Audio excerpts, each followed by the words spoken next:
Fala galera, beleza? Amor ou Dinheiro na área, Casas Bahia na tela, né? Falamos sobre Casas Bahia no dia de ontem aqui e saiu o balanço finalmente, tá? Saiu um pouco tarde demais para eu gravar um vídeo ontem à noite, tá? Mas tô aqui agora de manhã, 9 da manhã, né? 9.03, tá bom? Horário bem cedo aí, nosso mini índice já abrindo. Inclusive já capturei um tradezinho de venda aqui nessa abertura, tá? Pra dar uma complementada lá na continha. Mas enfim, tá? 0,18 de queda aqui para mini índice, 0,26 de alta para dólar, não é um cenário muito bacana. Quando a gente olha os DIs, só para começar, subindo no dia de hoje, tá? E nossa Casas Bahia, como eu falei no dia de ontem, não deixou um gráfico diário muito bacana, né? Deixou aqui meio que 2 candles já mostrando uma boa resistência da venda, né? Então o que a gente tem aqui pro dia de hoje, que a gente já vai falar do balanço, né? Nós temos aqui uma exaustão da compra e um dia D, que vai ser esse candle aqui de hoje, para saber se sobe ou se desce. Vai ser a resposta ao balanço, né? Como se estivesse acumulando aqui um pouco de briga nesses 2 últimos pregões, para junto com o balanço vir uma alta ou uma queda, tá? Então, segue lá no Instagram, vamos lá. Casas Bahia registra prejuízo de 452 milhões no quarto tri de 2024. Essa parte aqui dói um pouco, né? Pior do que o esperado. Eles colocaram aqui 278 milhões de prejuízo pela Bloomberg. Era o esperado, tá? Porém, galera, a cifra representa uma melhora de 54,8% em relação ao prejuízo de 1 bilhão de reais apurado no mesmo período de 2023. Ou seja, tem coisas positivas por aqui. Presta atenção, a EBITDA ajustado, que mensura o potencial de geração de caixa operacional, chegou a 640 milhões no quarto tri de 2024, uma melhora de 300% em relação ao mesmo trimestre de 2023. A margem EBITDA ficou em 8%, avanço de 5,8 pontos percentuais na comparação anual. Receita líquida do quarto tri de 2024 totalizou 7,98 bi, avanço de 7,6%. E na linha de despesas administrativas de vendas e gerais, né, houve uma redução de 2,5% no quarto trimestre de 2024, ficou negativo 1,89 bilhão. Mas você vê que todos os números melhoraram. Pouco, mas melhoraram, tá? Bom, depende do pouco, né? Tem coisa que melhorou bastante. A companhia registrou um fluxo de caixa livre de 1,2 bilhão no trimestre, apontado como o maior dos últimos 5 anos. E, na minha opinião, o mercado, o lado positivo do balanço vai ser esse lado aqui, tá? A parte de fluxo de caixa livre, tá? E o volume bruto de mercadorias consolidado no quarto tri cresceu 9,9% na comparação anual, o famoso GMV, revertendo a trajetória dos trimestres anteriores, ou seja, tá rolando ali a mudança da empresa.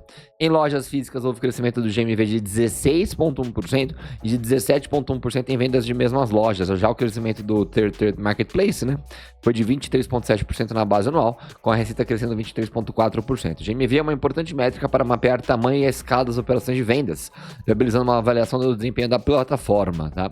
Então, assim, bons números aqui, tá? A companhia afirma que no mesmo diante do cenário macroeconômico desafiador, com taxas de juros elevadas e incertezas geopolíticas, a empresa reverteu a trajetória dos trimestres anteriores, voltando a crescer tanto nas lojas físicas quanto no e-commerce.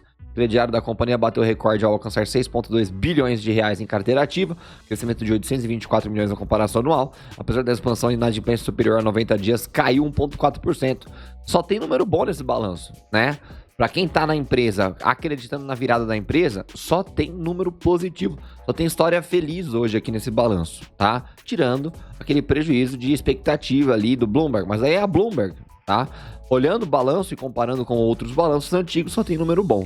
A varejista espera que a operacionalização do Fundo de Investimentos em Direitos Creditórios, o famoso FDC, fortaleça é outra coisa, a diversificação do funding para sustentar essa expansão, tá? E aí o Grupo Casas Bahia afirma que após implementar ajustes estruturais e promover uma base financeira mais sólida, entra em 2025 acelerando seu crescimento.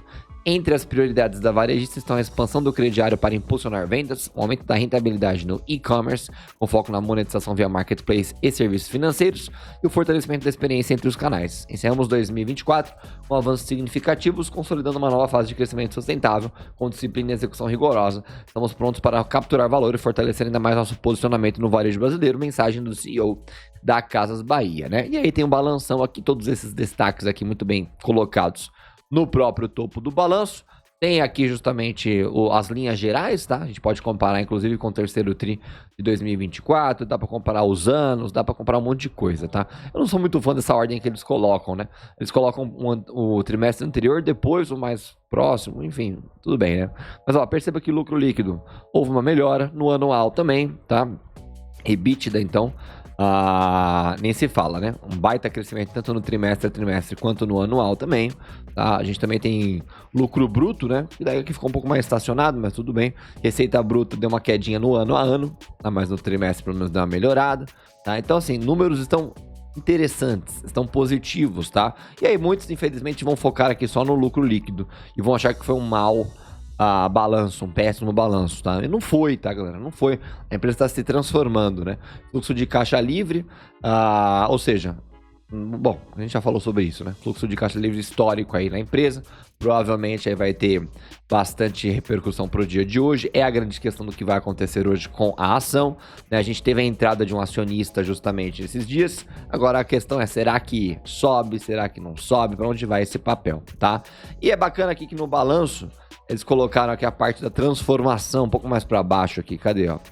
Transformação, soluções. Ou será que foi na apresentação? Será que eu vi no lugar errado? Está aqui. Deixa eu ver aqui. Não vai estar aqui, né? Foi na apresentação, tá? Enfim. Na parte de apresentação eles colocam ali um pouco do segunda fase, né? A segunda fase da transformação. Cadê essa bichinha? Liquidez, aumento, evolução. Destaques financeiros, SG, aqui ó. Plano de transformação está na segunda fase, com foco em alavancagem operacional e captura de eficiência. Então eles colocam que completaram a primeira fase, a priorização de margens e GMV, aumento da eficiência operacional e estabilização do caixa, sucesso. E agora apostas seletivas focadas em melhorar a operação core e crescer receita, tá? O momento atual do programa aqui para esse ano e ano passado, né? E na minha opinião vai acabar aqui entrando um pouco para o ano que vem também. Mas também vai entrar na parte macro de juros, tá? Então, assim, não considero um péssimo balanço, mas é bom lembrar o que eu falei no vídeo da Cogna ontem, para quem assistiu, tá?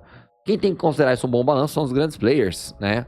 E justamente o macro colaborar. Então, hoje é um dia de que, vai subir um 200%, vai cair 50%, não sei, galera. Mas o balanço é interessante e, obviamente, você não deveria virar acionista de Casas Bahia só por causa dos últimos 4, 5 pregões, tá? Nós estamos rodando o Casas Bahia há muito tempo, esperando a virada da empresa. Para quem tem condições no seu portfólio, trabalho de posição ainda vale a pena para um longo prazo. Para quem não tem, fica olhando. Mas assim, para quem não tem nada disso, de repente não vale nem a pena comprar também, porque é varejo. Varejo é complicado. Agora, até comentei lá, respondi um comentário, acho que foi do Freire aqui no canal, né? Eu acho que Casas Bahia bate 20 sem a ajuda do macro, né? Do nosso ecossistema macro, juros, etc. E aí eu já acho difícil, acho que eu comentei isso ontem no vídeo e eu falei errado, tá, galera? R$20 para Casas Bahia com esses juros altos, realmente só se o mercado apostar muito na virada da empresa, tá? E vier aquela compra de euforia, inclusive vai ser um vendaval para realização quando bater nas resistências, tá bom? Então, chegar na região de R$20 ou no futuro 60, por exemplo, provavelmente só com os juros melhorando bastante, a empresa continuando a evoluir, lucro líquido virando para o positivo junto com o fluxo de caixa livre aumentando, EBITDA melhorando, margem de MV, aí provavelmente a gente tem uma precificação bacana com o Casas Bahia, beleza? Mas enquanto tiver só balanço, ainda dando prejuízo, o mercado talvez ainda foque um pouco mais no prejuízo, fique complicada a situação. Mas assim, aconteceu o que a gente esperava, tá? Que é o retorno no 668, estamos na região praticamente, e agora é ver para onde vamos no dia pós-balanço. Beleza? Comente suas opiniões, deixa o like, bora!